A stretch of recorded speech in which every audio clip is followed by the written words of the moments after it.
At Night, Mtaa Radio, sauti ya mtaa.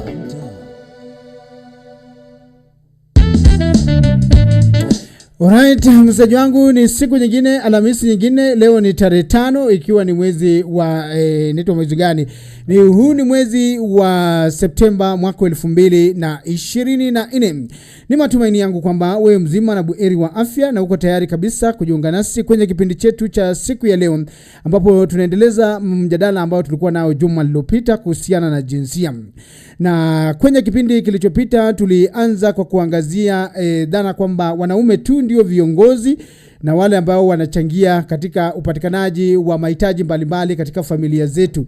Na tukawa na wageni hapa ambao waliweza kuchanganua kwa kina zaidi kuhusiana na hatua hiyo, na vile vile kuweza kuelezea mengi kuhusiana na hatua mbona wanaume tu sio wale ambao wako katika ile dhana ambayo tulikuwa tumewategemea hapo awali kwamba wao tu ndio wenye ndio wanapeana sana, ama wao ndio wanatoa huduma, ama wao ndio wanategemewa pale katika familia na wao tu ndio viongozi. Kwa hivyo juma hili tunaendeleza pia msururu huo wa matukio ya mazungumzo, na raundi hii tunazungumza kuhusiana na jambo jingine tofauti kidogo kwenye jinsia.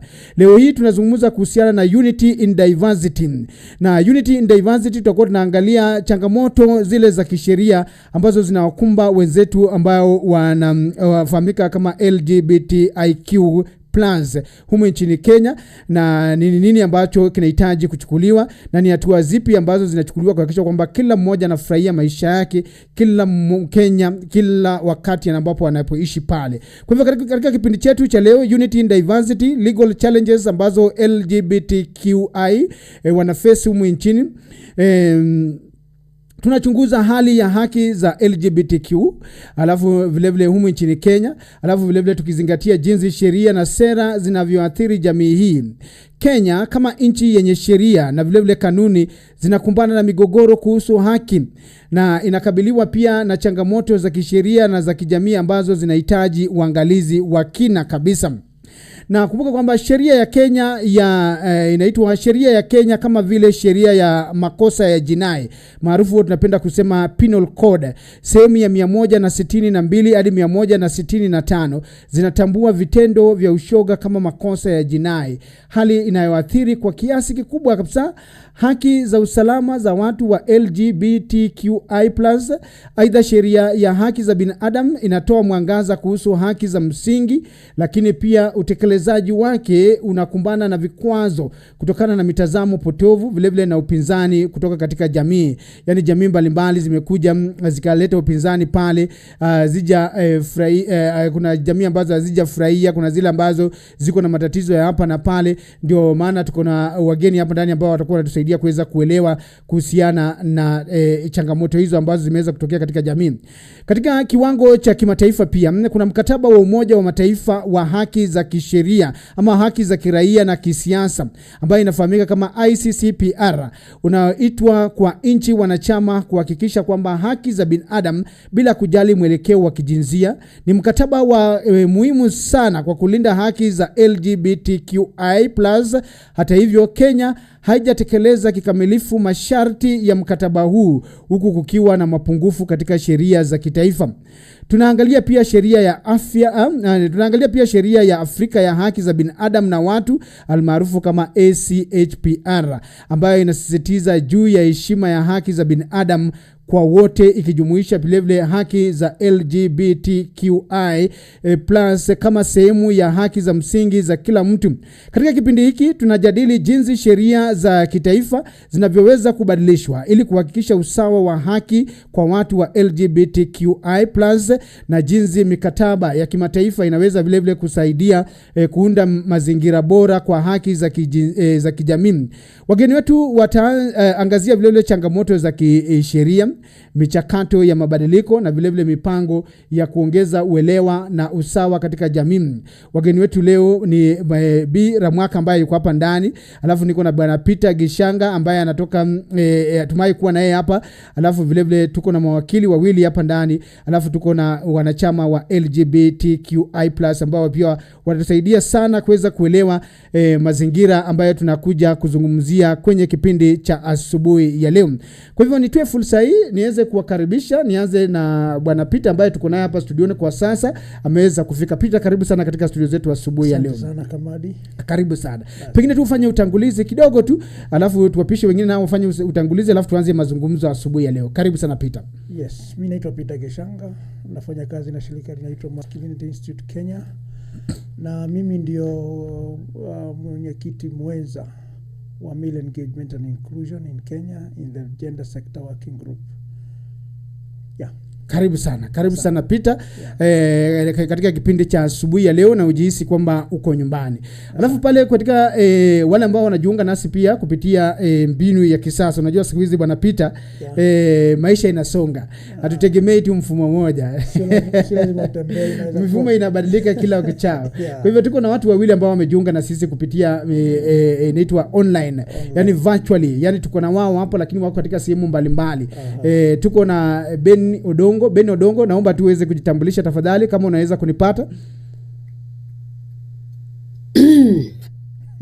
Nimekupata vizuri. Ndio. Kwa majina wananiita Beni Odongo. Mtaniruhusu kwanza nichanganye lugha maana kuna so wananiita Beni Odongo, na mimi ni the founder and executive director of Coast Women for Women. Ndio. Shirika ambalo linafanya kazi na the LGBTQ+, but those who are parents, yes, and are in the family. Thank you. Asante sana Ben kwa mtazamo wako na vile kuweza kujiunga nasi asubuhi ya leo. Asante sana. Alafu tuko na Wekesa Wandera. Nekesa kama unanipata pia, karibu sana. Habari ya asubuhi. Salama sana. Kwa majina naitwa Nekesa Wandera.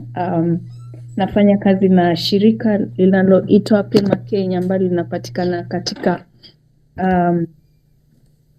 in the coastal region of Kenya, as a program person, and for Pema we advocate to advance social inclusion for, yes, the LGBTQ. Alafu pia mtaniruhusu pia kuchanganya lugha Kiingereza na Kiswahili. Asante. Karibu sana katika studio zetu asubuhi ya leo.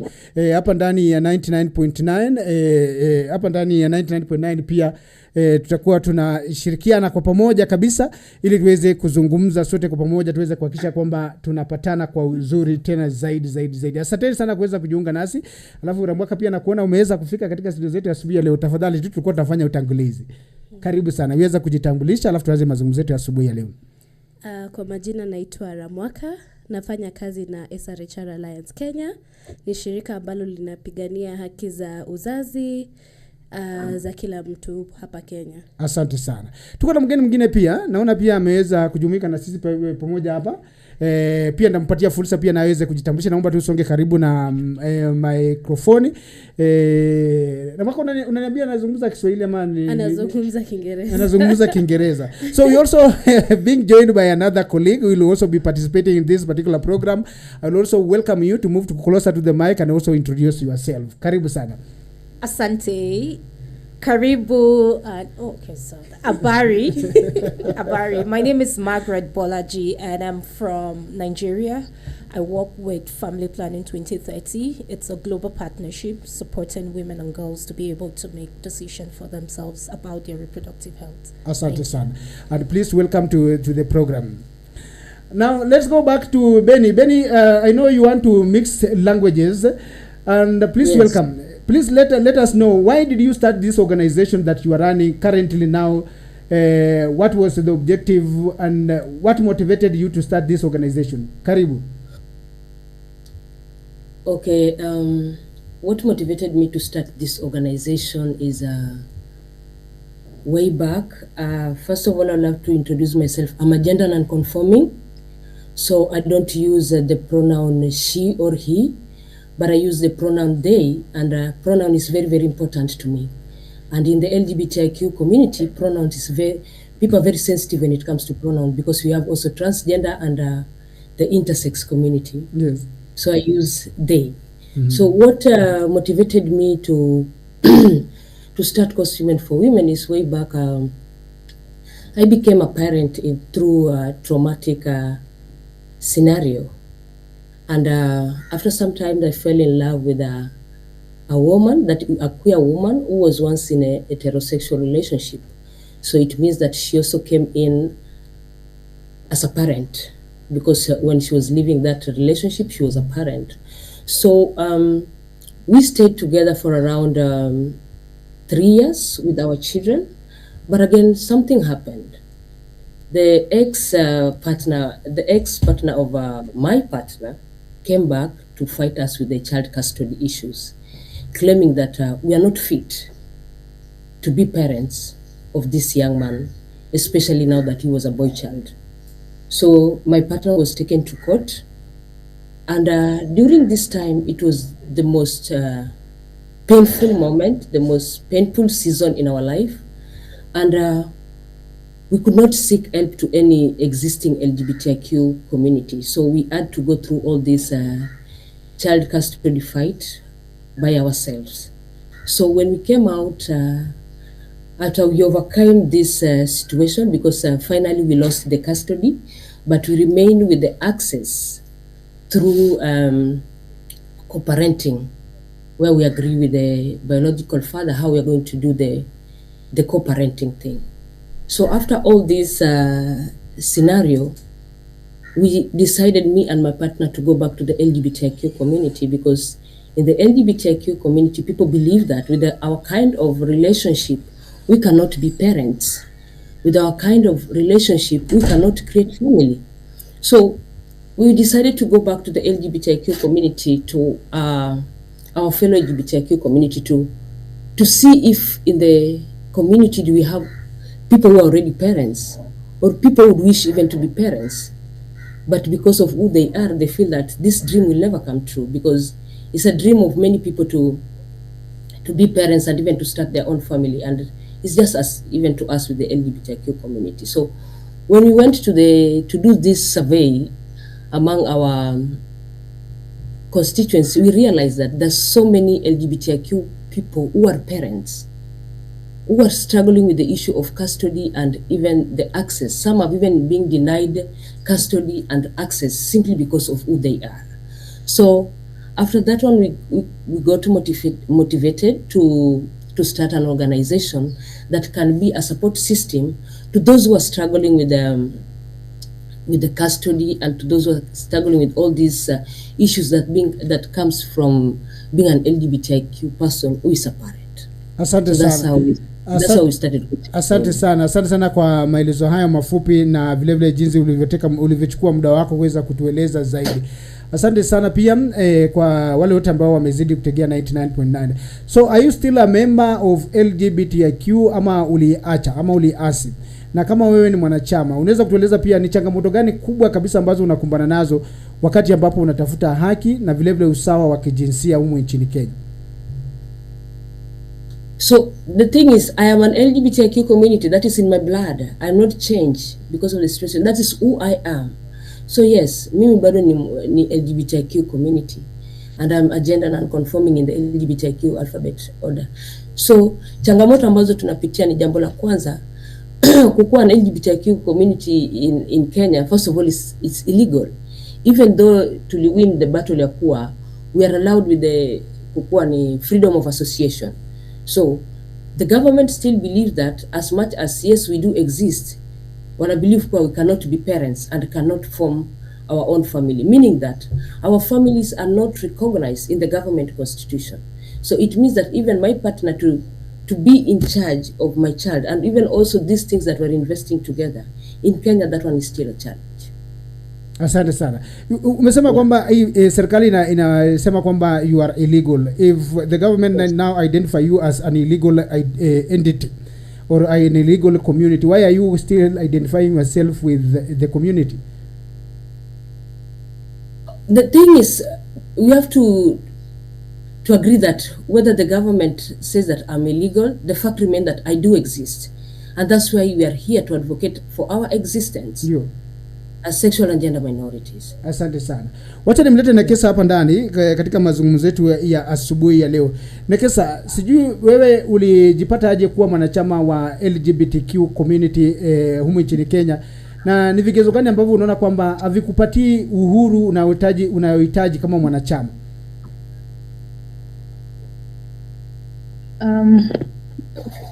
Kwanza kabisa ningependa kusema being an LGBTQ, it's not what naweza sema, it's not like being in a, let's say, in a circle or in an organization, ama kwa lugha ambayo umetumia kuwa mwanachama wa LGBTQ. Pole, nimetumia lugha mbaya, pole. Sometimes language. Pole. Yeah. Pole. So vigezo ambavyo ningesema ambazo zinapitia kwa LGBTQ, unapata like access to medical services. Sometimes we're saying like, as we identifying like LBQs, like lesbian, bisexual and queer women, you find that access to medical services, like for example, Kenya has the biggest funding, it's called in the HIV programming. You find that the LBQ women are left out. So as I go to access services, you see, it's a challenge for me, and tuna assume like atwezi pata ukimwi. Unanipata? Tunakupata vizuri. So that is a challenge for part of the LGBTQ, which is the LBQ. Tenganisha. We find like GBMSM, like the gay, bisexual men and men who have sex with men. So for them, you find that their programming equal. At time there's funding for HIV program, but for us, you find that it is much more challenge to access these services. And also, I'll talk about the mental health struggles. Like right now, you're saying that if at all your family disowns you, this is the people you have been with them, how would you like psychosocial well-being of a person as an LGBTQ, and the myths and misconceptions surrounding the LGBTQ, how the society has taken the religion perspective. And also I can talk about the legal barriers ambazo zimefanya LGBTQ, even in advocacy, we find that it is much more hard for us because we have restrictive laws. The government does not support the LGBTQ, and when you're trying to bring out the policies and resonate with the government, it is very hard. So what I can say that we are not yet there, and with all these challenges, we thinking of how best can we ensure that as a person I coexist in the society. How do we bridge the gap between the general population and the LGBTQ community? Thank you. Asante sana.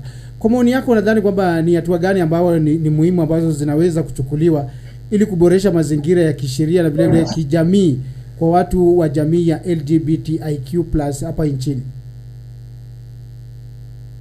Thank you so much for that question. So what I can suggest, with all these challenges, what we have stated, and how the government has put restrictive laws, what can we do as individuals or as organizations that advance human rights? We're talking about the human rights of everyone. The government can also work to ensure that they uphold the human right. We are not asking for any special treatment, but again, how do you uphold the human rights of an LGBTQ individual? We also need to kuangalia, like for example, the way nimesema mara ya kwanza, you need sometimes you need just to embrace us and say like, you exist in this space, and most of them say you are normal, you are not normal, the kind of language people use to term LGBTQ. So as an individual also, it starts with an individual in the society. you need to embrace an LGBTQ person. Na kumalizia, naweza sema pia ndio kwa kitengo ambazo tunapata like policies kwa nimeongea kuhusu afya ya anza hapo tena, anza hapo mwisho hiyo sentence ulikuwa umeanza kwa kumalizia, maana kuna wakati nimekupoteza kidogo. Ndio nilikuwa nasema kwa kumalizia, kwa kitengo cha afya kuna policies ambazo zimewekwa ambazo haziko universal, hazifikii kila Kenya. Ningependa unaposema policy ambazo zimewekwa unataja moja ama hizo policy, baadhi ya hizo policy, ndipo sababu manake tuko hapa na mtu ambaye anashughulikia sana masuala hayo ili aweze kujua ni policy gani, ndipo anaporejea pila naye nyumbani anaweza anza kuyashughulikia.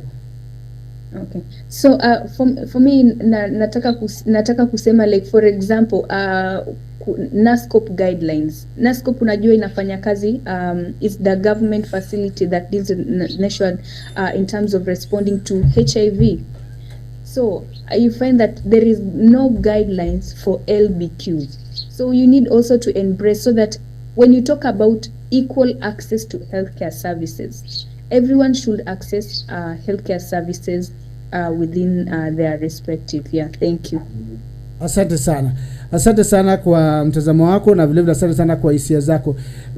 Benny, do you have anything to add before I also give other people opportunity to also contribute what you guys have also shared before? Okay, another thing that I would love to add that hii iko katika the policy ya afya when it talks about because we have LGBTQs who sort of love to be parents, or the LGBTQ community that would love to be parents, but you realize that even in the sexual policy does not give us an opportunity that even in the LGBTQ community that we can surrogate, for example. And also when it comes to adoption, there's so many children are suffering outside there, but we cannot adopt them. And as LGBTQ community, we have so much love to give, but even the government does not give us an opportunity to adopt, because one of the disqualification to adopt a child is homosexuality. So it means that there is no room for us to adopt children. So I think those are the also things that would love to be added in the policy. Plus also the issue of IVF. How can we also do this IVF without being judged with who I am? Because in most cases, tunagandamizwa is because of the things that we do in the bedroom, and yet other people, we don't check what they're doing in the bedroom. So tunagandamizwa because of what we do in the bedroom, and I think that it is high time that we need to kuangalia tu kila mtu vile alivyo, that everybody is unique. Like for example, sote kwa macho sote tuko katika Bradley, because Bradley is taller than and huge than any other person. So it's just like everybody is unique and everybody is different. Asante sana. And we just need to coexist. Yeah. Asante sana. Niko hapa na wageni wengine pia, naomba pia nanyi mchukue nafasi kidogo tu muweze kuwasikiliza, na pia mnaweza mkachangia pia katika mazungumzo haya, na iwapo kuna kitu ambacho unataka kusema unaweza ukainua mkono pale, alafu nitakuona naweza kukupa nafasi ili uweze kuchangia katika mazungumzo yetu ya asubuhi ya leo. Asante sana kuweza kutegea 99.9. Peter Ramwaka and the name is going. What's your reaction towards the comment you have added from Nekesa and Benny? What Berry has said, amesema kwamba kwa mara nyingi watu wanawaangalia in a sexual way instead of kuangalia as human beings. Before anything, before makosa yako, tunakuangalia kama mtu ambaye ana haki. And this is where we say that you respect someone regardless of who they are. And with that, me being an LGBTQ or Berry being part of the LGBTQ community does not affect the second person. It doesn't, because that is who I am and that is my life. So secondly, kuna misconception ambayo nataka kuitoa ya kwamba being LGBTQ is a crime. It is not. There's no policy or law that says being LGBTQ, identifying as an LGBTQI person is a crime. Please to make to understand the penal code from in 162 Kenya, 165. Yes. So the only crime is having carnal knowledge, which means sexual intercourse that is not heterosexual between a man and a woman. That is the crime. Yeah. But if I, for example, today, Ramwaka, I identify as a female, and tomorrow I realize that I was born female, but I am instinctively male, that is not a crime. And that is where people get wrong. Yeah. People get it wrong. And with that, it's because Kenya, where we are, it's a cultural, traditional, and people are religious. So the religious bias and the values that watu wako nazo ndo zina prevent, this is what makes them discriminate against people who do not conform to the heteronormative way. Heteronormative ni venye tulifunzwa tukiwa wadogo, there's only boy and girl. Ni hivyo. But the rest is just discrimination based on that. So the only thing that is illegal is the carnal knowledge that is not natural, and for them natural means between a man and a woman. Yeah.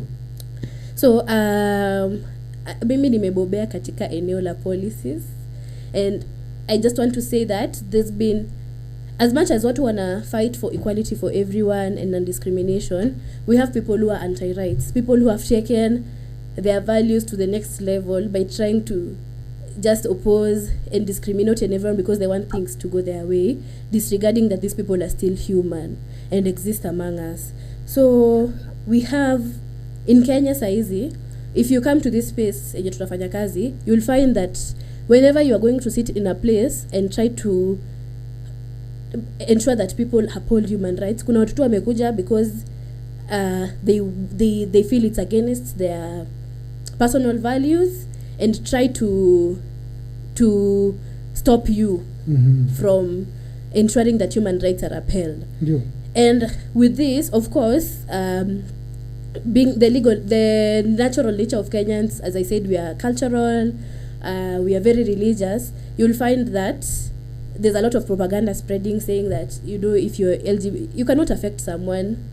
You cannot make someone an LGBTQ. Kuna dhana kwamba that it is a transmissible. It's not a disease. You are also recruiting. Yeah, you're recruiting people. It's not. If, for example, a girl came to me, Ramwaka, and told me they loved me, and I told them I love them back, Yes. I am also an LGBTQ. It doesn't mean that amekuja kuniambukiza. So that is one thing people need to get. Because in the last 5 years, I've been working with sexual and gender minorities, LGBTQ. Nimekutana na wengi. Na kama ingekuwa kuambukizana, I would have already been infected and I would have been an LGBTQ. So that is one thing I want to make it straight. And it's, as Barry said, it's not a si chama. It's not a charm. Billy. Yeah. It's not a chama. It's not something that, it's not like a club. It's just me just realizing my sexual self and my gender identity. Other than that, if you look at the reproductive health policy of 2022, there was a lot of discrimination going because kitambo in the policy it would just be said, for example, the right to family planning and contraception, they would say for all. But now they don't say for all. They're trying to remove that all because they've realized all includes sexual and gender minorities, LGBTQ. And this is the work that I've told. We have people who have, when they wake up in the morning, kazi yake ya kwanza ni kufikiria venye tapinga, ensure that policies ama vitu zingine zisikuwe inclusive of everyone. Other than that, the right to having a child, I'm sure we have many people, the right to having a child is something that is very sensitive. And we have in Parliament right now, we have the Reproductive Technology Bill, which is ongoing by Honorable Millie Mabona, that is supposed to assist women wenye hawawezi kuza, maybe wamepata, for some reason, they are having infertility issues, to be able to get a child using reproductive technology such as IVF, such as surrogacy, which is not popular among Africans. IVF ndio nasema hii mfumo mpya wa afya haita support. Hiyo ndo itata support sasa. Hiyo bill imeletwa ndo i-support vitu kama hizo. So kama mimi Ramwaka nimeshindwa leo kuzaa, maybe niko na blocked fallopian tubes, ama kila saa nikijaribu kupata mimba inamea kwenye mishipa, naweza enda niekewe IVF, yani mbegu yangu na mbegu ya mume imewekwa kwenye lab, alafu nikekewa directly. Lakini imewekwa pingamizi kwa sababu watu wanadhania kwamba sheria hiyo likiwa litawezesha LGBTQ kupata watoto. Lakini kwa upande mwingine kuna wanawake wengi ambao wanaweza benefit from that bill. And also that bill ita protect a lot of women and a lot of people because there's also kuna watu ambao wanafanya vitu kama surrogacy chini ya maji, wanalipa wengine na pia wanahatarisha maisha yao. So hiyo bill watu ambao wameipinga sana ni watu ambao wana oppose mambo ya LGBTQ, wakidhani kwamba hiyo bill imewekwa hapo kwa sababu watu wa LGBTQ wanataka kupata watoto. Sheria zingine ni kama zile policies on adoption. You cannot adopt if you are single, you cannot adopt kama hauna marriage certificate. Na mambo kama hizo ambazo zimewekwa hapo ili watu ambao wako katika wanaji-identify kama LGBTQ wasiweze kupata watoto.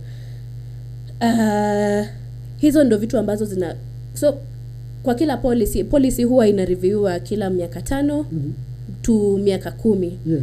Na inapo reviewa kuna vitu kuna mabadiliko ambayo kama hata nikupatie example kama constitution, tutapoenda referendum kuna mambo ambayo yatabadilika katika constitution. Na sasa hizi kazi ya review kama saa hizi kuna review mingi ambazo zinaendelea kama ile adolescent reproductive health policy, kuna RH policy, na kuna vikundi ambao wanatumia ile uoga ambayo tumeelelewa nayo kuhusu LGBTQ ku affect hizi policy ili zisiwe inclusive. So that is a very big challenge, but nikimalizia nataka tu kuambia wasikilizaji, LGBTQ ni mtu kama wewe. Ni vile tu amna values ambazo ziko the same. Au malizi manake bado tunaendelea na kipindi. Nikimalizia katika sehemu ya kwanza bado tunaendelea na kipindi. Wacha nimlete Peter ndani alafu namleta pia Margaret hapa ili aweze kuchangia. Peter, wakati una respond ama unazungumzia kuhusiana na hisia ambazo zimeweza kutolewa na Nekesa, zimeweza kutolewa na Beni, alafu vile vile Ramwaka pia ameweza kuchangia kutoa hisia zake, ametutake through. Ramwaka ametupeleka vile vile katika sheria, policies zile zilizopo kwa sasa, zile ambazo zinatengezwa. Wewe kaka umu duniani kiasi na umeona kwamba tumekuweko na sheria hizi, tumekuweko na polisi hizi. Kwa hivyo kutoka kwa mtazamo wako ambapo kwa kijamii kama kiongozi wa wazee pia ni vipi pia ambayo tunaweza kuleta mazungumzo kuhusu haki za LGBTQ+ katika jamii zetu za sasa na vile za jali bila kuleta mgawanyiko mkubwa? Kitu ya kwanza, I like what has come out that they are individual and unique. Na kulingana na mambo ya sexuality, hiyo ni personal choice. And as from the human rights eye, ni kwamba everybody has his own right as their own right of sexual orientation. And we just need to understand them and at one point discuss about it from the law side. Look at the constitution, as they're saying it's illegal. But at the end of the day, even the lawyers in Kenya, even the government cannot clearly come out and maybe point a finger on who is LGBTQI, and still being a choice. And as Nani is saying, it is about them, it's about the individual person. When it comes now to another person, about recruiting, about affecting them, actually that one now it remains within that particular person, and there is no law that binds you commanded to abide to any sexual orientation or any other decision that you make. Yeah. And why is it so uneasy for the LGBTQ+ community to enjoy their rights in Kenya if there is no law?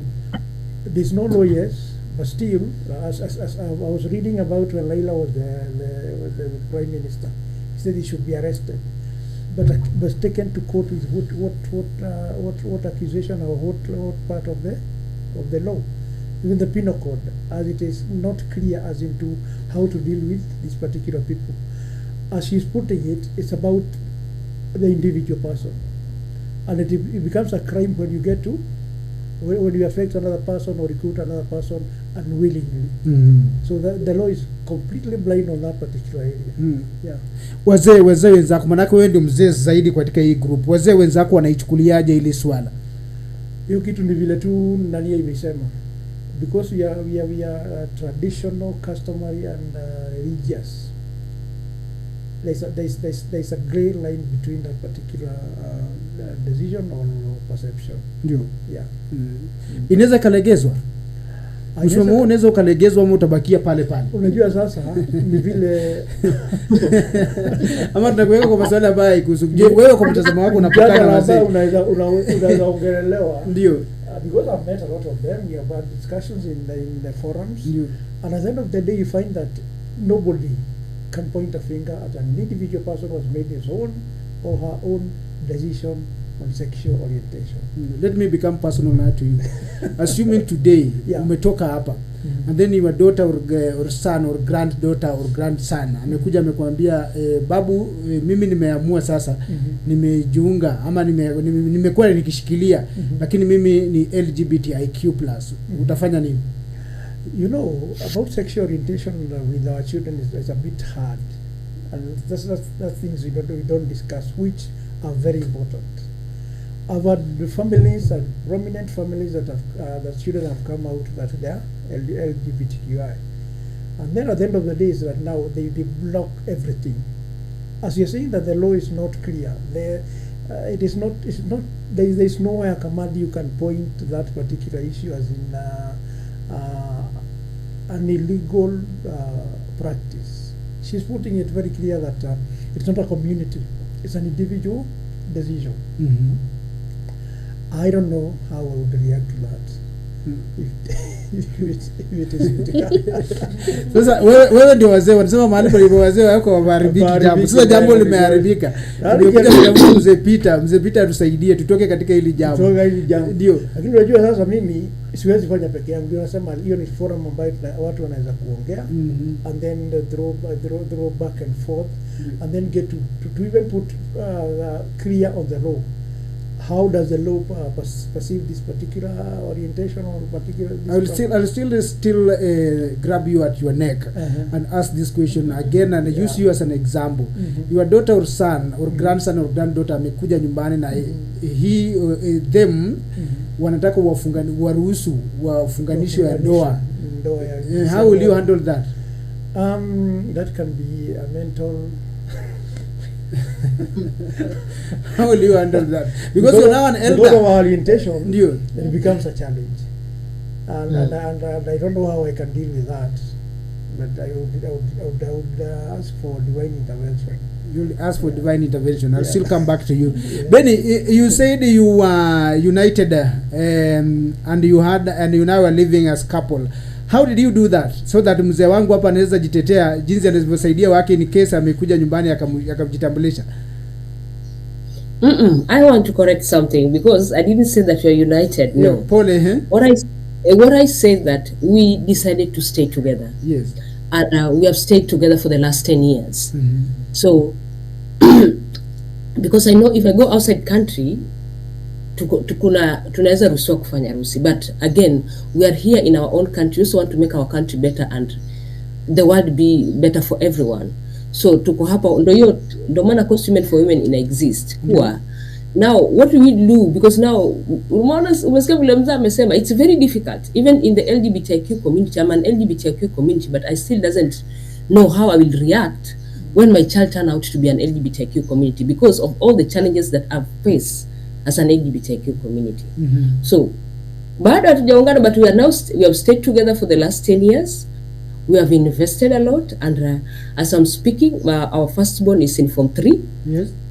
And our secondborn is in grade 8. And the teachers also need to know that there are children who are coming from this kind of family. So we still have a long way to go. And that's why as Costume for Women, we are still also advocating for the inclusive of rainbow families. So haijakuwa safari rahisi, But tunakaa katika community, na katika hii community tunaonyesha kuwa I'm just a human being like you. Hata mimi nanunua mboga kama kwa mama mboga. Kama economy ya Kenya inatuaffect sote. Wakati wa finance bill, we are also on the road. Hata sisi pia tulikuwa tuko barabarani. Kuwa this finance bill is affecting all of us. Haikuweka kuwa it affect only LGBTQ community ama it favor the heterosexual. No, it just affected all of us. So it's a challenge. We are just staying together, and that's why we are here to tell the government that we do exist, and we have our own families, and we have our children who are also going to school with just like any other children in school, and we are also paying school fees like any other parent. Asante sana. Shikilia hapo bado ndarudi kwako kabla tuweze kumaliza. Let me just bring in Margaret. Sorry? I think, Amadi, there's an issue of even terms. Ndio. Terms and communication. I want to bring in Margaret first, and then I come back to you with terms and communication, because also Ramwaka had also mentioned that. Let me bring in Margaret. Margaret, you have heard what the conversation is going. What is your take? What is the most difficult thing that you have encountered when handling the LGBTQ plus community in Kenya, and the diversity that we are talking about this particular morning, that we need to embrace the diversity among ourselves? Thank you so much. And just maybe to say that I'm just here for a workshop. I'm based in Nigeria, and that's where I do my work. And for us at FP 2030, we ensure that adolescent and youth, and women particularly, are able to make informed decisions regardless of how they choose to appear. So for us, it's important that whatever you decide to say you are, because just like my colleagues have said and everyone has said, the most important thing for every person is that they are first human beings. So if we always come from that point of view that this is a human being before you begin to talk about whether they are diverse in this, they're that, of course we need to acknowledge the diversity, because I mean, just like with our skin colors, just like with our heights, there are different diversity, but most important thing for you to respect and also uphold human rights is that you understand that we're all human beings. So when we do our work, we make sure that we do not discriminate. So for example, we focus on family planning. So if you want to access it, we make sure that you have access to it without any form of discrimination. Also, we know, again, we've all said it so well, our culture, our religion really makes it difficult for us to want to impose what we believe on other people. But as professionals, as a professional service provider, as a professional even in law, as a politician, you should also understand that people have their rights, and you also, even if you don't believe in it, you should respect. I mean, that's the least you can do. Yeah. So it's very important that we understand that we all can never be the same, and we respect the fact that people choose what they want to believe in. In Nigeria, we have a lot of restrictive law. So particularly the biggest is the same-sex marriage prohibition, which is still a big issue in the country. However, the most important thing is that people understand that beyond just even people deciding to say, this is who I am, this is who I am not, we have to understand that there's a lot of myths and misconception. I wish I can say this in Swahili, because Dana Potovu. Let me say it for you. Asante. Yes. Because a lot of time, I mean, I might not directly work with LGBTQI community, but like I said, if they present themselves in our program, in our facility, we do not discriminate. But what I've also seen from the sexual and reproductive, when we talk to adolescents, a lot of people have told me that, oh, when you talk about sex and other things to young people, they become promiscuous.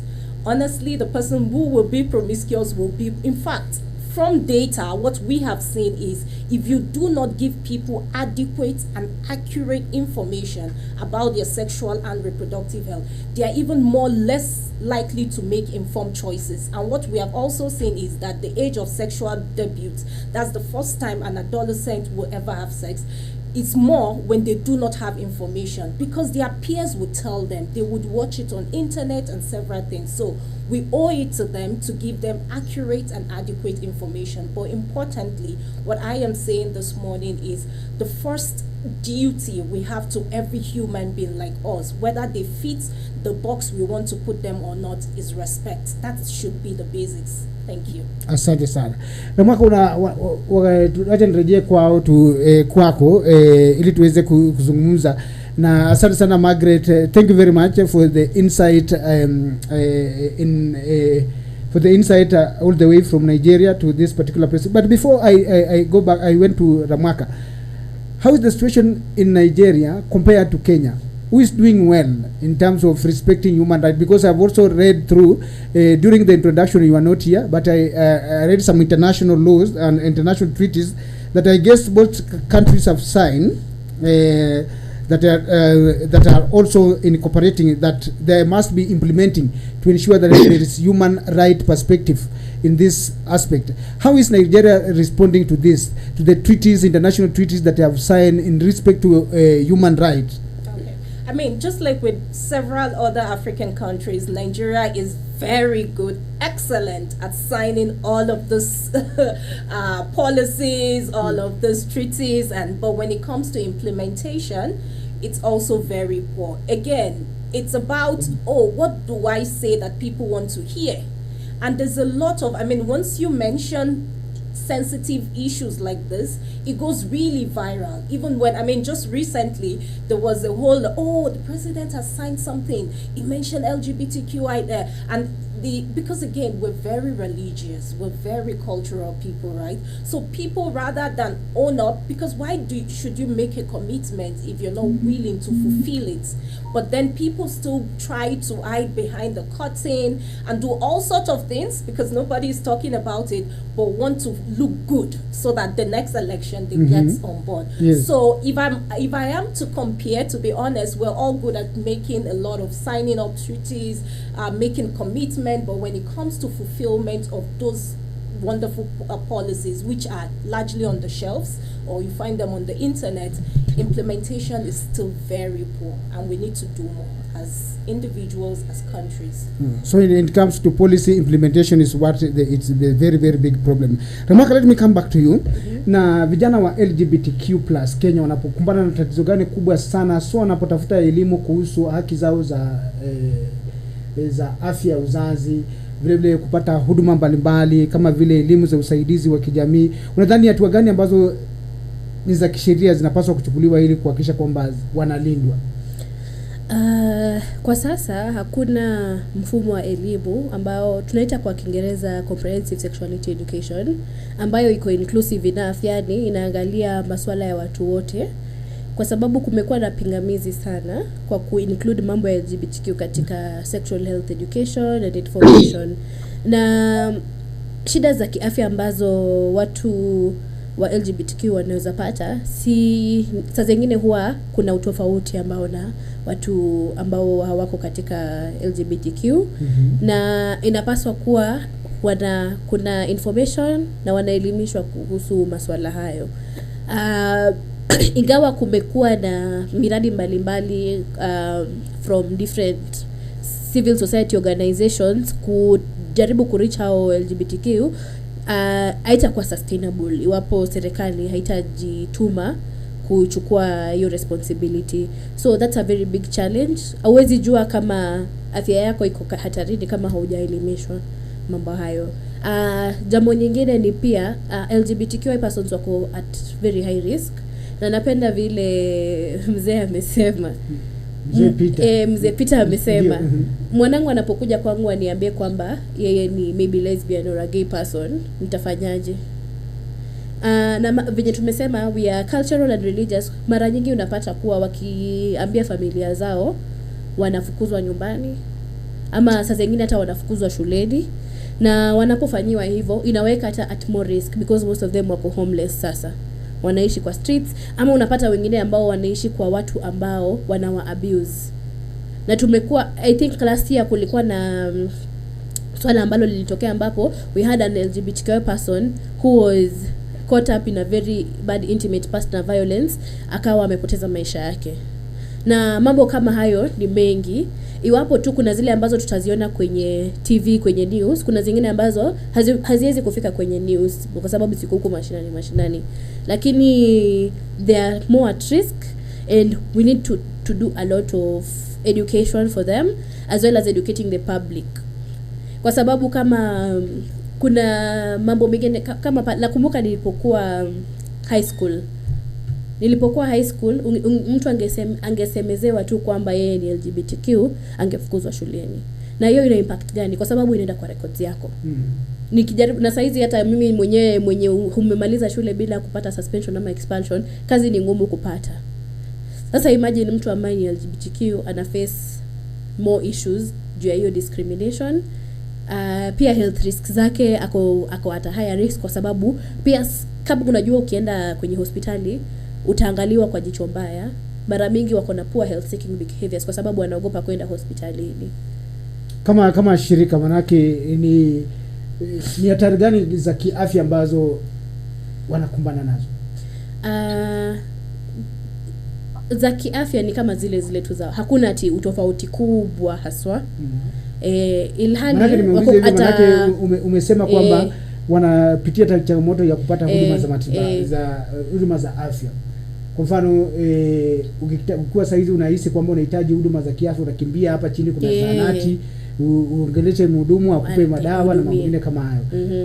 So LGBTQ+ wanapitia changamoto gani? Sasa ikiwa kama situation hivyo nilivyosema, unaogopa kwenda hospitalini.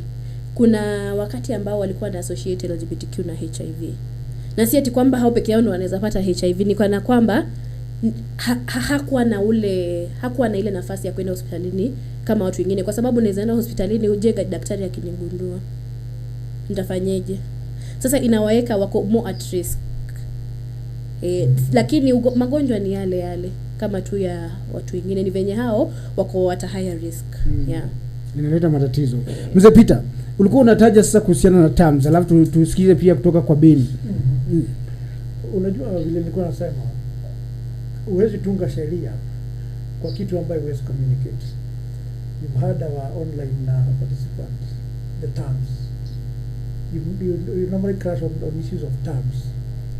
Now, which terms are you clashing on? Clashing on as in, when you call her, she has an issue.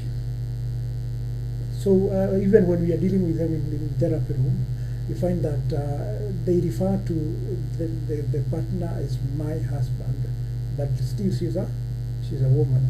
So when you get to a point now of discussing about issues of policy, issues of law, it is very challenging. And you cannot make a law to something that is not clear. I like what she has said from Nigeria. Even in Kenya, we have very good policies, we have very good laws, but at the end of the day, implementation is very poor in all the African countries. I don't know why, because there's a lot of like we have in Kenya the Children's Act, we have all the acts of Parliament. To implement them is becoming a very big issue. I don't know who now can be taxed on that particular area, so that we can have good laws that can address issues of policy, issues of even judiciary. We can say that the dynamics are changing and we create laws according to today's one. Yes, but you see, at the end of the day, who is there to do that? We have to sit down and maybe have a whole week forum. When we are making these laws with the parliamentarians, laws are made in parliament, Kamal.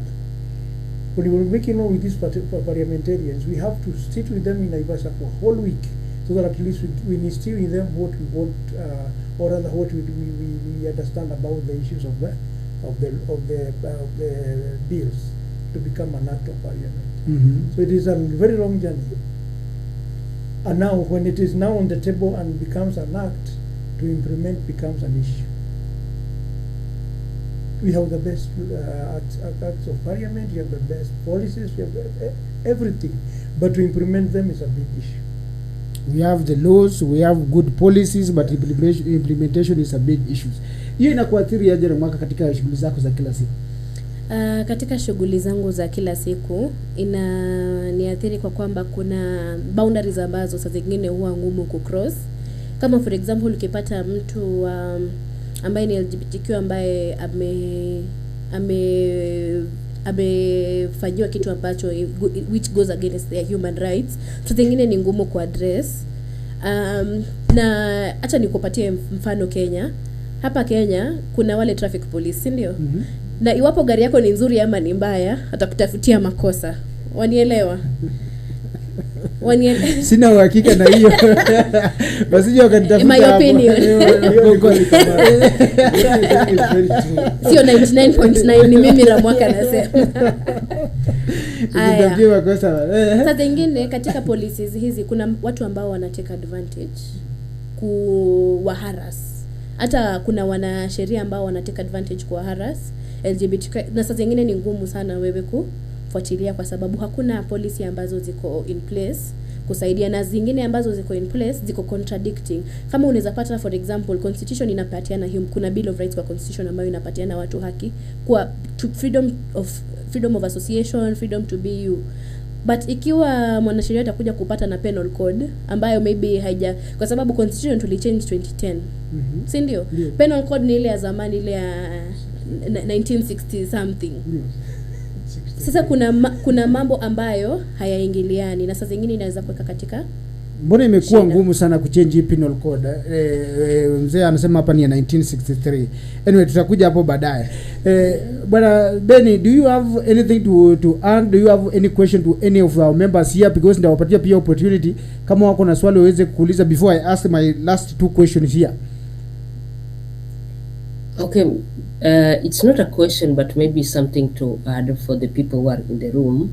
Vile wamesema we have these beautiful policies and we even enter ahead and sign all these treaties, but when it comes to the implementation, that is where there is a problem. And I think problem ina come in because unakuta sasa when it comes to implementation sasa tumeanza kuweka personal feelings, because when it is creating these policies it was a group work, it was collective, but when it comes to implementation sasa tumeanza kuweka personal feelings, because now it comes that this one does not goes with my personal issues, does not go with my personal values, this one does not goes with my standard and all that.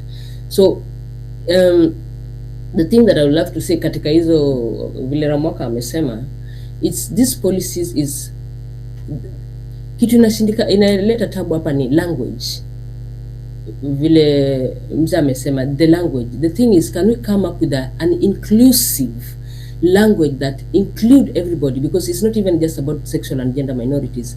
We also have people with disabilities, we have people with, there are different people who are minority, but can we have a language that is inclusive to all of us?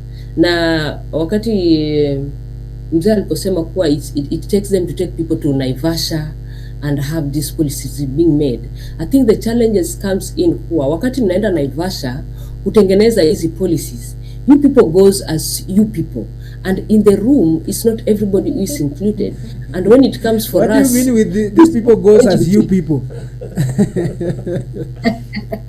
Like what I mean yes. is, at the end of the day, do we have an LGBTQ person in the room who can also speak on the issue of LGBTQ to make sure that we are also included in the policies? That's what I was trying to say. Kwa hivyo unasema kwa upande fulani hivi mmetengwa katika wakati ambapo mnakuja na utekelezaji wa policies ama sera ama vile vile pia sheria ambazo zinakuja pale. Ramwaka, sijui kama uko na swali kwa mzee, sijui kama mzee uko na swali kwa Ramwaka, sijui kama uko na swali kwa Benny. I don't know Benny if you have a question to our colleague also from Nigeria, Margaret here. There are several people I want you guys now to interact, because I can also be asking questions. Kumbe you also have good questions that can make this conversation more healthier. So the floor is open. Who is going first? Ramwaka anasema you are going first. Mimi sina swali. Ramwaka hana swali. Do you have a question? Not a question, but a comment. Yes. Kamali, let us be having these discussions, so that at least when we get now to talking about issues of making laws and policies about the LGBTQ or the sexual minorities, at least we get to understand what to feel, like she has said, from the individual person. And as we sit down and participate in those particular meetings and making those policies. Vijana Gen Z na millennial wanasema tatizo ni nyinyi wazee. Hawa wanaga shida, wanaisema vilivyo. Wanasema za shida ni nyinyi wazee. Ndio maana nimekuleta hapa kuja tuambie shida ya wazee ni nini. Mbona hutaki kukubaliana na kwamba maisha ya 1960 sio na ya 2000? When you talk about this of individuality, maisha ni yangu. now that one now brings you out of the picture. Mm-hmm. And it's like now they know what they're doing, they know what where they're headed, and But what's wrong with that? Mention, yeah. What's wrong with that? What has happened in Kenya You. is that when Kibaki introduced free education, whatever is happening is a result of what these people got to know from the free education. Kwa hivyo wazee wakutaka tusome. No, tulikuwa tunataka kusome. Unaona sasa, even I told them last time in one of the institutions around here. Yes. Whatever they are saying, we said it 20 years ago. The only thing we got is the appeal of Section 2A. And you see, for them, they are going for 1 week and things are changing abruptly. So as we can see, if we can sit with them and discuss these issues with those terms clearly, like as the online participants are saying, clear terms, clear communication, at least we can get somewhere. At least we can get somewhere. Yeah. Margaret, we have seen countries in Africa, most of them prohibiting the LGBTQ community from doing whatever they want to do or from exercising their right as individual of a particular country. Do we have any successful nation that we can use as an example and say that this nation has restricted LGBTQ persons from exercising their rights and they have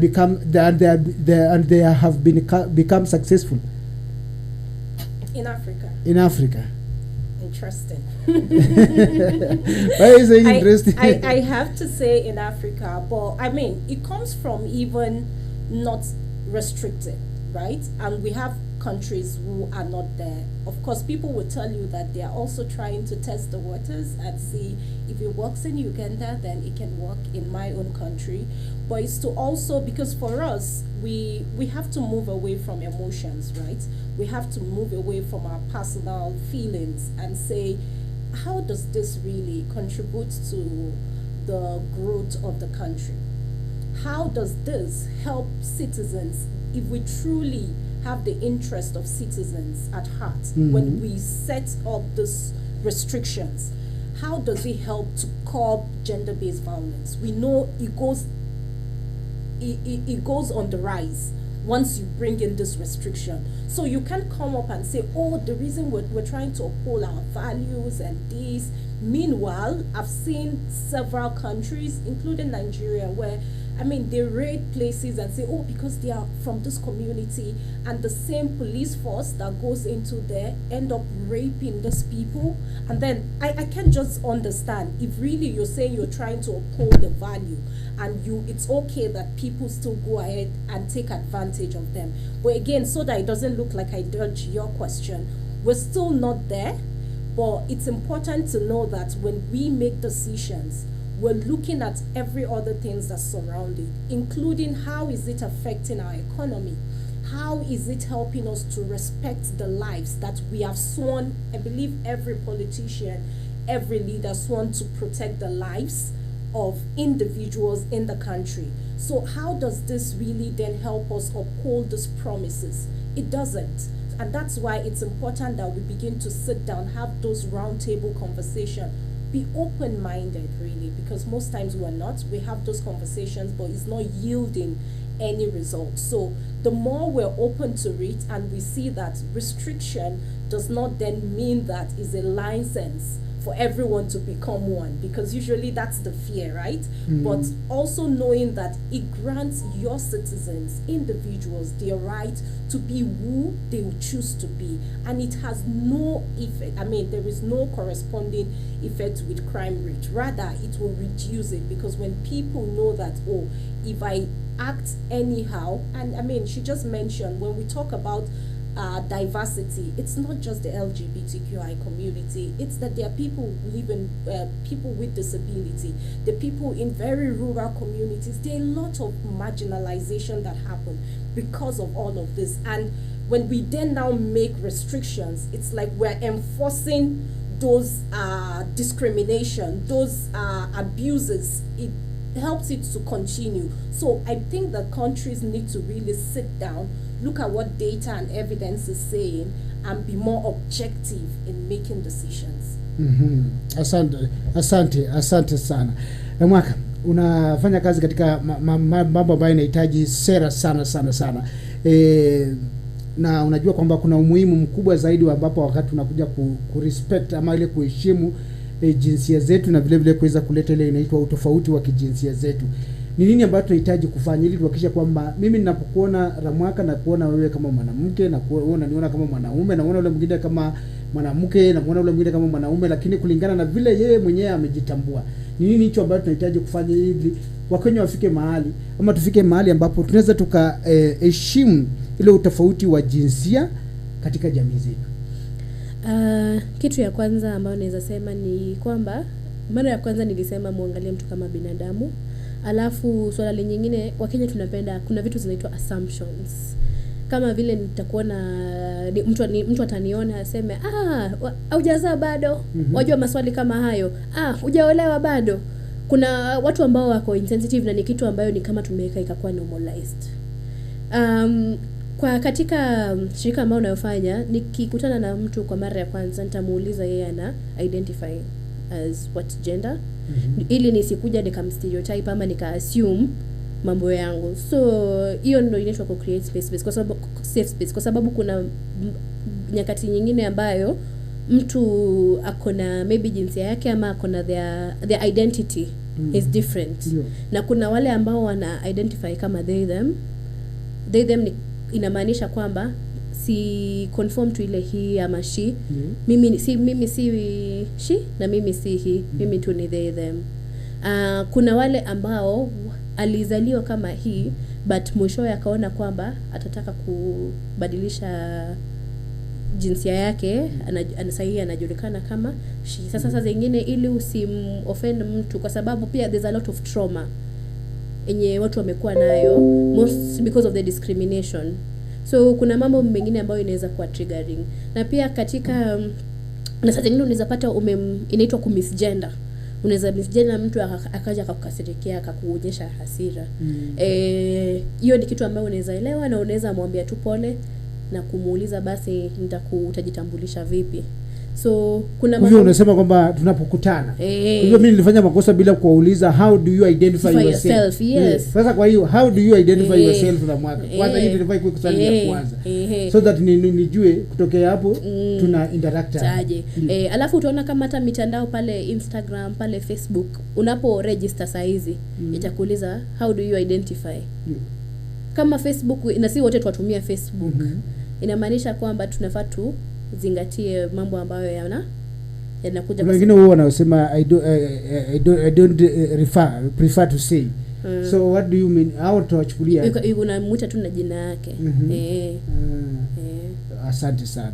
Kwa hivyo Wakenya wafanye nini ili kuweza kuheshimu hizi jinsia? Umesema kwanza tuweze ku-identify mtu kulingana na jina lake, tuweze kuheshimu ile kitu ambacho ameamua kwa maisha yake ili anaweza kujichukulia hapo. Kama shirika mnafanya nini kuhakikisha kwamba ijapokuwa sio nyinyi pekee yenu ambao umetuka majukumu ya kutoa hii hamasisho, lakini mnafanya nini kwa kiwango kile ambacho mnaweza ku make sure hii hamasisho inafikia wananchi wahusika? Sasa tuko na information and education materials ambao tumeweka mtandaoni za kukua inclusive. Pia tunakwenda katika jamii, katika community dialogues, outreach, tunajaribu kwenda pia saa zingine na watu ambao wana identify kama LGBTQ. Kwa sababu mara kwa mara venye discrimination imekuwa, watu hawajulikani katika community. Unaweza pata mtu katika community hajaiona mtu ambaye ni LGBTQ. Na kuna zile dhana ambazo mtu LGBTQ labda anakaa hivi. No, kika hajaona ama ni kwa sababu hajaona mtu ambaye amejitambulisha kama LGBTQ. So sasa zingine kwenda nao kwa community tunapofanya outreaches, unawaacha waongee wa participate, una create safe space. Community pia inaweza kuona kwamba huyu ni mtu kama mimi. Na naweza kupatia example ya Mombasa, nisichukue muda wako.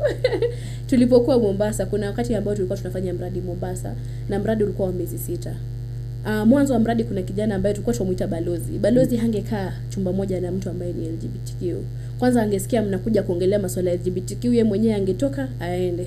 Lakini kwa sasa tulipokuwa tunamaliza mradi alikuwa anasema kwa hajaiona mtu ambaye anajitambulisha kwa LGBTQ.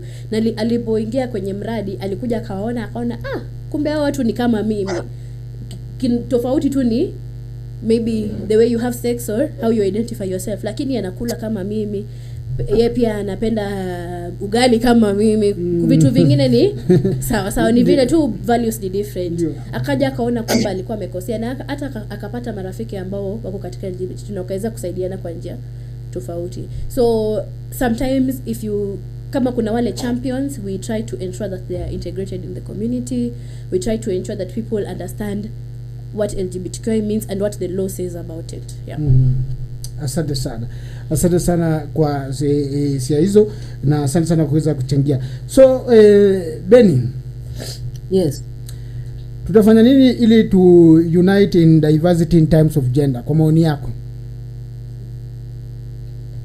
Mimi nafikiri kwa maoni yangu ni vile tu Ramwaka amesema, ni kuwa at the end of the day we just need kabla niangalie unafanya nini kwa bedroom, niangalie tu wetu ni binadamu. And again, we just stop this assumption, because we have women who have bias, so we cannot just assume that kwa sababu umeona mtu akona bias then this is a man. And we also have men who don't have any bass, wakona soprano voices, so we cannot just assume that they're women. So at the end of the day, we just don't assume. And like me, I would prefer when you look at me, because I'm not what you see. What you see is your assumption. So ask me, who am I? Because I'm not what you want me to be. So let's normalize asking people, who are you and how do you want me to identify yourself? Because to me grow up with this patriarchal mindset whereby we assume that this is how a man look like and this is how a woman look like and these are the roles for a man and these are the roles for a woman. But as time goes by, tuna realize that no, we also have men who are chefs. Now wanatupikia kwa hotelini. We also have men who remain at home and they play the housewife roles. And also have women who are the head of the families. So things are changing, and I think it's high time we need to tujieke na technology imetufanya kwa we need to run with technology. We need to run this, we need to learn and unlearn and relearn so that we coexist with each other. Yes, our values are different, because if your value is to kill somebody else, my values is to respect life. So let's see just how we can coexist and how to love each other, because at the end of the day, whatever who you are, we all have to deal with them. Kuna tu kila mtu ana deal na something. We just need to be kind. Let us just be kind. And when he talks about the mental health issues, it's affecting all of us. It doesn't matter who you are. So ili tuweke tu sote katika this, tukue inclusive, let's learn these inclusive languages. Let's learn to normalize asking people who they are and how they respect, because sometimes when I walk up mtaani unasikia mtu ananiita wewe kijana, and I'm like, no, me I'm not kijana. And so wewe msichana, no, I'm not that msichana, but I'm just me. But kama umesema kuita watoto wako wewe kijana, wewe msichana, it's fine, but now you have to unlearn that and relearn kuwa you need to respect what I want you to call me, because tumefundishwa kuwa, unasikia tumefundisha tukiwa wadogo, mtoto anakikuona na kuita auntie, and in this case I'm not your auntie, then what happens? I'm an uncle. In this case I'm not your uncle, but I just prefer you to call me with my name, as simple as that. So those are the things that we need to catch up with, so that you can just all live with harmony and respect with one another. Asante sana, asante sana kwa hisia hizo zako. Unajua kama organization pia you have been receiving challenges from members, and from members especially.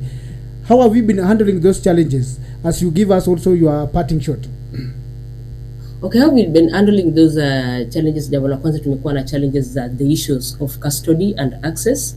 Like we are trying to tell the court users that si kila mtu anayekuja hapa ni heteronormative. We also have those who are homosexual, and they're also parents. And there are also these even our beneficiaries struggling to poor, because our kind of family, tunajiita rainbow family, and in rainbow family we have whether one or two of the parents are identifying as LGBTQ community. So our beneficiaries are struggling even to understand that we are rainbow families, and we are worth it, and this is who we are. We also have issues of when it comes to somebody, I go to my partner who already have a child, and how does it come? How can I be a guardian to those to that child? So those are the kind of challenges, and to me, or I always says that challenges are what makes life interesting. Imagine kama kila kitu ingekuwa too flat, it means that we couldn't be thinking big. But because of the challenges, it would make us things big. And yeah, safari ni hatua tu moja baada nyingine, and I know one day, one time, it's a dream that even if we don't achieve it, then even our children and our grandchildren will come to achieve it. Asante sana. Najua katika shirika lenu pia mna mawakili. Hao mawakili wanawasaidiaje kuhakikisha kwamba mnatatua hizi changamoto za kisheria? Mawakili, jambo la kwanza kuna because katika LGBTQ community tume experience sana hizi, mtu anakuja tu na kuanza kupiga simply because amenana kuwa you are an LGBTQ community. So wakili are there to represent us. Violence. Yes, the LGBT that we experience in the community, they represent us at court. Like we have these issues zenye kulikuwa na huyu the gay man who was taken to hospital and the doctors were like lazima wamfanyie annual hiyo kuangalia huko nyuma without their consent. So those are the things that the lawyers are helping us. And even when it comes to the issue of mzazi amenyimwa custody because their ex-husband have denied them the access and the custody of the child. Ama saa zingine because we mzazi ndio uko na mtoto, then you realize that the other partner where in your past life does not support you to raise this child. So those are the kind of things that the lawyers, and also plus pia kutupatia hizi legal clinics na kutu empower when it comes to legal issues. Asante. Yeah. Shikilia hapo ili wenzetu na waweze kutupa parting shot tunapomalizia hapa katika kipindi chetu asubuhi ya leo. Ramwaka, I'll come to you, will be the last one kwa asubuhi ya leo, but let me start with Margaret. Margaret, please welcome and give us your parting shot and try to compare like where we are coming from, where we are and where we are going in terms of legal challenges that is facing the LGBTQ community plus, and what best possible action can be taken to ensure that we come out of this conversation and we move on to the next conversation, just like other countries that are doing. Thank you so much, Asante. So obviously we're not at all where we want to be, but we also have to recognize that even this conversation happening in 10 years ago or even 5 years, it might not have happened. I mean, where the public can even hear about it. So it means for me that some level of progress have been made. But just going back to the policies, it's that we need to take it more seriously. And most times when we make policies, we don't even think about, how are we going to fund it? How will it be implemented? But again, it makes it difficult when we think that this kind of people or these human beings can just be beneficiaries and not partners when it comes to implementing. So it means that in that conversation, they need to be there. When we're also thinking of implementation, we have to make it a partnership, not just someone feel like, I know what you need and I can get it done for you. If we're not meaningfully engaging the community, then it makes it difficult for us to even implement this policy. But moving forward, what we can do is to say, the next time we want to sign up those treaties, the next time we want to make those commitments, to think about what it takes to be able to implement them. But also while we're thinking about how to implement it, think of an inclusive implementation where we no longer regard people as just mere beneficiaries, but we consider them as partners so that together we can make lots of progress. If we can really take that seriously, meaningfully engage in them, then we are on our way to making a lot of progress. Mzee wangu, najua sasa umejifunza mengi sana. Unasema kwamba terms ndio zinakuletea matatizo sana. Wakati terms zinawekwa mezani, wewe sasa na wazee wenzako mnachukua mikongojo mnaondoka. Lakini pia umeweza kuchangia pia kuhusiana na jinsi jamii ilivyokuwa siku za kitambo, jamii ambayo iko sasa na jamii ambayo inapokuja. Unatupa closing remarks zako asubuhi ya leo. Ni masuala gani ambayo ungependa kuweza kuzungumzia wakati ambapo tunataka kuheshimu haki ya jinsia kila mtu jinsi alivyoweza kujitambulisha? To address the human rights issues. Kitu ya kwanza ni understand. We fought the HIV stigma. From HIV we came to and dealt with the issue of commercial sex workers. We have now a perception that is not like before. So we also need to understand the LGBTQ community, and then from there perceive them as human beings and respect their human rights. Asante. Asante sana kwa hisia zako. Benny, before tupatie Ramwaka, because Ramwaka will be our last speaker, do you have anything to add? I think maybe just my parting shot is at the end of the day, we just need to respect everyone. My value is respect. I respect everybody, including the children, despite who you are. Asante. Yeah. Asante sana. Ramwaka, uwanja sasa ni wako. Mimi nikimalizia sasa. Kama mtu ambaye anatazama hiki kipindi, at least umeelimishwa kuhusu masuala ya LGBTQ.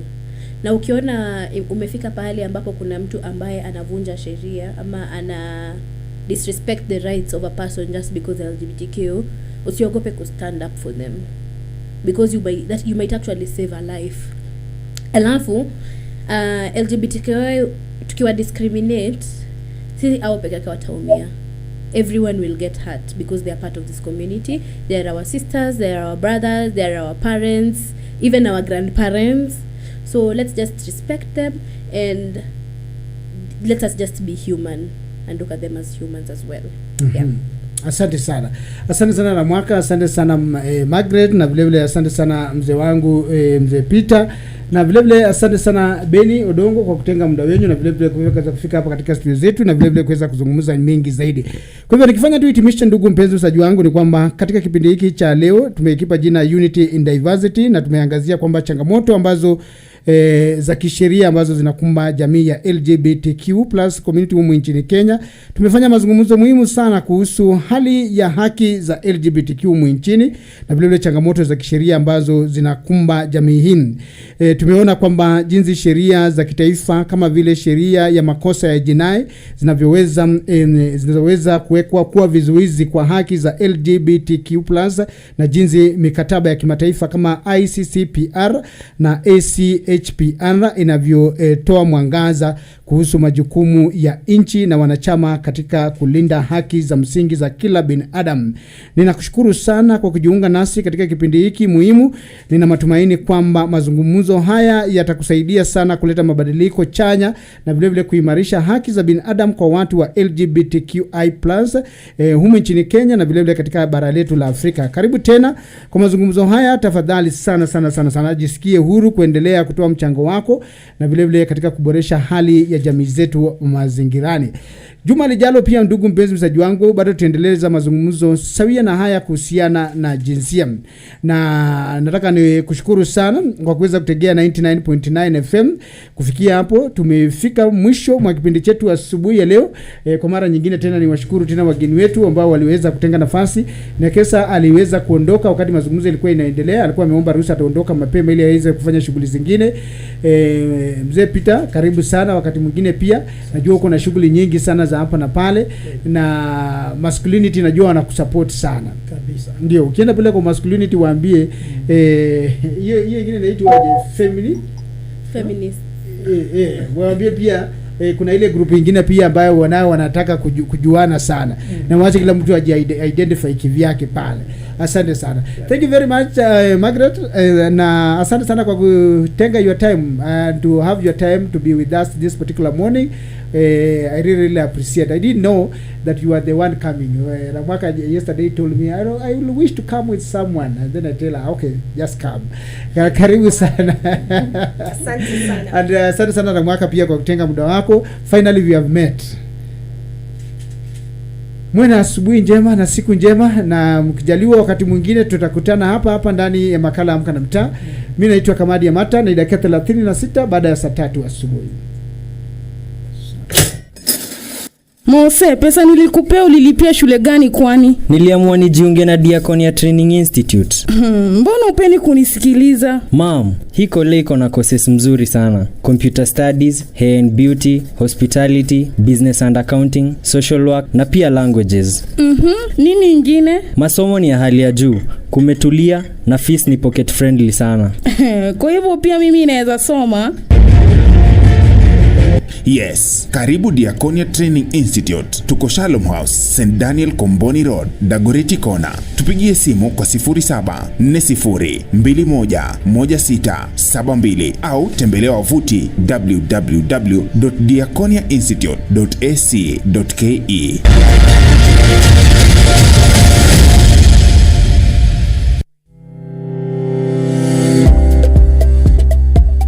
Je, wajua kuwa kila mmoja wetu au katika hatari ya kuambukiza ugonjwa wa kifua kikuu? Kifua kikuu haibagui umri, jinsia au cheo katika jamii. Kifua kikuu ni ugonjwa unaoweza kuzuiliwa na kutibiwa.